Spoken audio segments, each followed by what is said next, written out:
Sekolah di mana? Lulusan apa?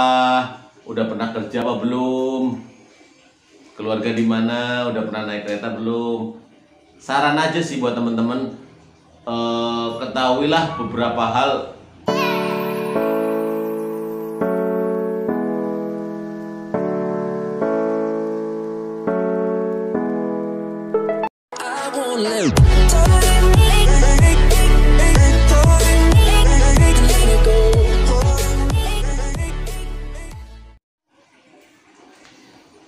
Halo, assalamualaikum warahmatullahi wabarakatuh guys. Jumpa lagi di channel kita, channel yang akan menggemparkan dunia ya. Bismillah ya.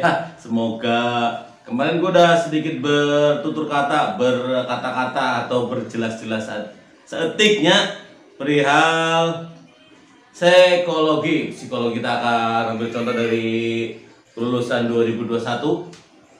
Kita lanjut ke tema kita, lulus seleksi kesehatan.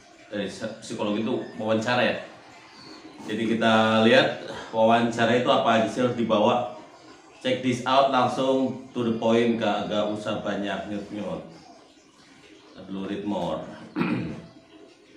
Kita ngambil contoh dari tahun 2021 ya, dimana terjadi atau adanya pengumuman lulus seleksi psikologi rekrutmen eksternal tingkat SLTA D3 dan S1 umum kebutuhan kerja PT KAI Persero tahun 2021 daerah operasi 1 Jakarta. Setelah ini kita akan bedah, kita akan kupas tips-tips untuk menghadapi wawancara ya tentunya.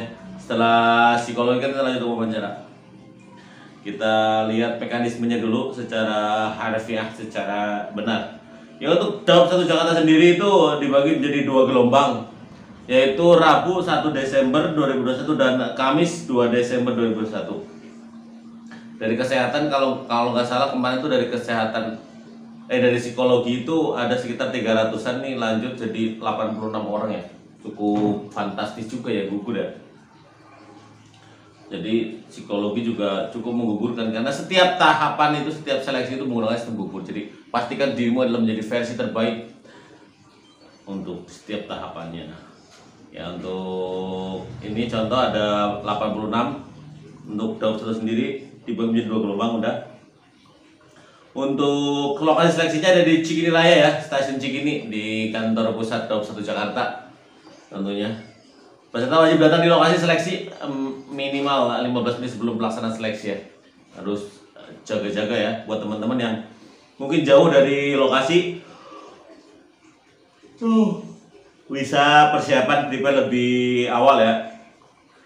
Dan dikarenakan karena masih pandemi ya, tentunya setiap peserta wajib membawa yang namanya hasil rapid antigen dengan hasil negatif dan non reaktif yang masih berlaku 1 kali 24 jam. Jadi buat teman-teman tetap masih yang seperti kemarin, jadi harus mempunyai hasil rapid antigen dengan hasil negatif atau non reaktif 1 kali 24 jam sehari sebelumnya yang melalui aplikasi Peduli Lindungi tentunya. Nah, sekarang udah saatnya membawa namanya dokumen. Dokumen di sini adalah dokumen dimasukkan ke dalam map warna biru. Di sini paham ya, map warna biru. Dengan ketentuan sebagai berikut. Di dalam dokumen itu ada namanya KTP asli atau surat kependudukan yang masih berlaku. Kartu peserta asli yang telah diverifikasi di awal kemarin Pak seluruh administrasi ya. Ijazah SLTA D3 S1 asli ya. Dan SKHUN atau transkrip nilai asli. Jadi ini yang diminta itu, yang ditunjukkan itu yang asli-asli ya. Harus membuat namanya kurikulum vitae atau CV ya. Buat teman-teman yang belum paham cara membuat CV, bisa dicari di Google. Buat semenarik mungkin atau yang minimal yang rapi lah ya. Mau diketik boleh, karena di sini nggak ada ketentuan diketik atau ditulis tangan ya. Lebih baik diketik aja sih kalau emang nggak ada ketentuannya. Sertifikat lain yang dimiliki. Nah, buat teman-teman yang kemarin yang bertanya kalau mempunyai sertifikat lain di luar ketentuan syarat berguna atau enggak, ternyata di sini ada yang namanya poin kelima, sertifikat lain yang dimiliki. Ya kali-kali aja ya kan, membantu memberikan nilai lebih. Contoh udah ikutan apa olahraga atau apa yang tingkat nasional atau provinsi ya buat teman-teman. Terus ketentuan peserta diwajibkan untuk mengikuti protokol kesehatan 3M, tentunya diwajibkan memakai double masker, Swiss oke, hand sanitizer oke. Pada saat mengikuti seleksi wawancara, peserta wajib berpenampilan rapi ya, berpakaian atas kemeja putih, celana berwarna kain dasar gelap serta bersepatu hitam. Kalau gua dulu ditambahin yang namanya dasi cuy, potong rambut, potong kumis nih yang panjang-panjang, udah dikerok aja. Nah ini kita bakal tips-tips step by stepnya ya. Semuanya udah jelas di sini. Terus lanjut ke nama-nama. Ada sekitar 86 orang ya untuk daun satu sendiri. Ya buat teman-teman ini tips dan triknya yang ditunggu-tunggu ya. Dari hasil pengamatan gue, dari informasi yang gue saring, yang gue cari, yang gue dipadu-padankan itulah di mix and match. Bahwasanya yang namanya wawancara itu yang dinilai tentunya adalah attitude ya, sikap kalian pada saat jauh, malah dari saat kamu berjalan dari apa namanya, dipanggil ke ruangan ya, karena kan nanti akan dipanggil ke ruangan, misal atas nama Bambang pewawancara nomor 3 ya, kamu datang aja set. Pastikan kamu melangkah dengan tegap dan jangan membungkuk ya. Setelah kamu berjalan dengan sopan dan tegap, jangan membungkuk, kamu datang ke meja yang ditunjuk oleh panitia, berdiri di sampingnya. Jangan duduk sebelum kalian disuruh duduk. Ya, poin pertama nih. Ini poin kedua. Poin kedua atau poin ketiga nih. Jangan duduk sebelum disuruh duduk.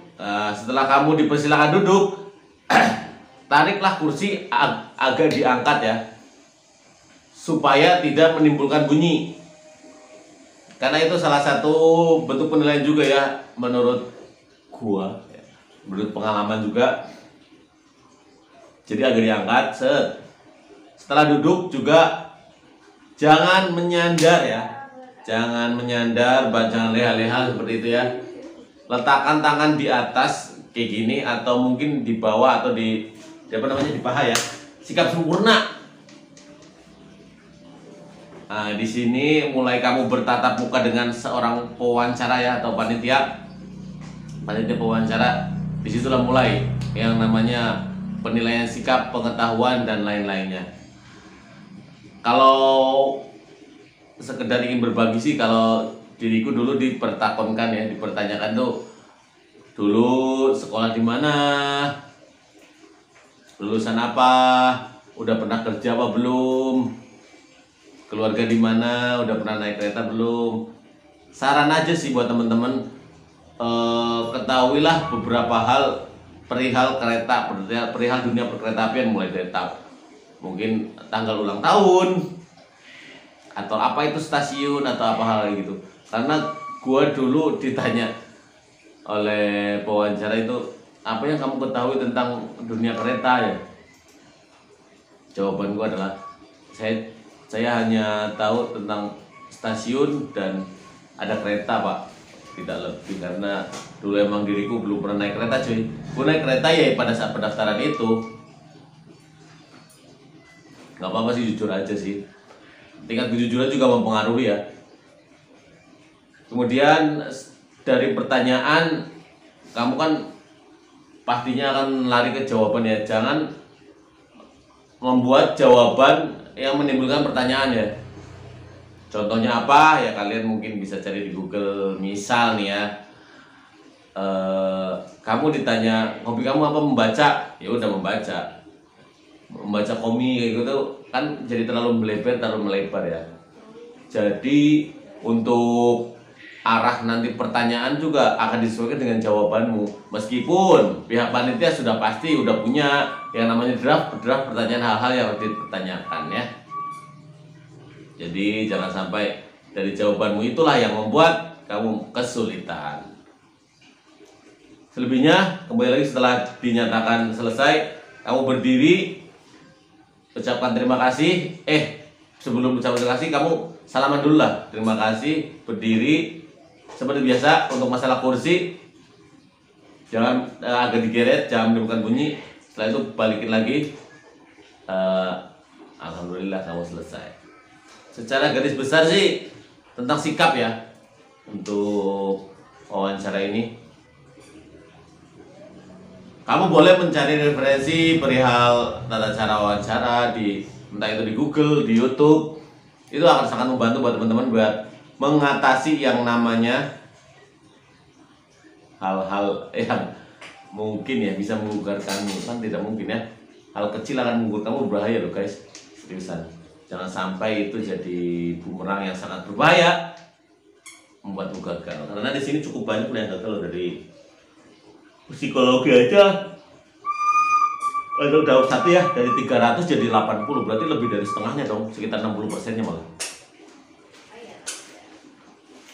Ingat, jangan sampai kamu percaya dengan oknum-oknum yang mengatasnamakan KAI yang dapat membantumu mempermudah dalam hal seleksi dan bisa meluluskan dengan membayar sejumlah uang. Oke, tetap semangat. Jangan lupa berdoa, jaga kesehatan selalu. Assalamualaikum warahmatullahi wabarakatuh. Dadah.